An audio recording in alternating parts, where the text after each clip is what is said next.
السلام علیکم ورحمۃ اللہ وبرکاتہ۔ پیارے بچوں، میں اس وقت اردو سبجیکٹ کلاس 3 کے لیے تیسری جماعت کے لیے پڑھانے جا رہا ہوں، جس میں ہم نے ابوالکلام آزاد کے لیسن پڑھی۔ تو ہمیں آج اس کے سوالات کے جوابات لکھنا ہے۔ تو پیارے بچوں، آپ اس کی طرف توجہ رکھیے۔ پہلا کوشچن ہے مولانا آزاد کہاں پیدا ہوئے؟ تو جواب ہے مولانا آزاد مکہ شریف میں پیدا ہوئے، جو عرب کے شہر میں ہے۔ مولانا آزاد کا اصلی نام کیا تھا؟ مولانا آزاد کا اصلی نام محی الدین احمد تھا۔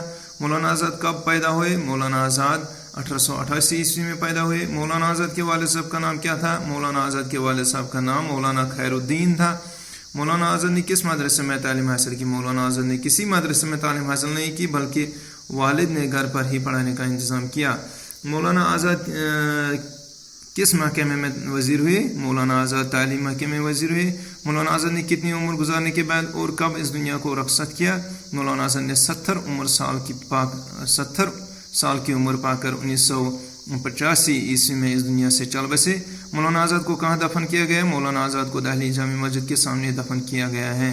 یہ ہے مولانا آزاد کے کچھ سوالات ہیں۔ پیارے بچوں، آپ کاپی پہ لکھیں گے، تو جب آپ کاپی پہ لکھیں گے پھر آپ ان سوالات کو یاد کر دیجئے۔ تو آپ پھر ان کو یاد کیجئے، پھر آپ کو کوئی دقت نہیں ہوگی۔ جب آپ کو کوئی بھی اس کے بارے میں کوئی بھی سوال پوچھے گی تو آپ کو یاد ہوگا۔ باقی والسلام۔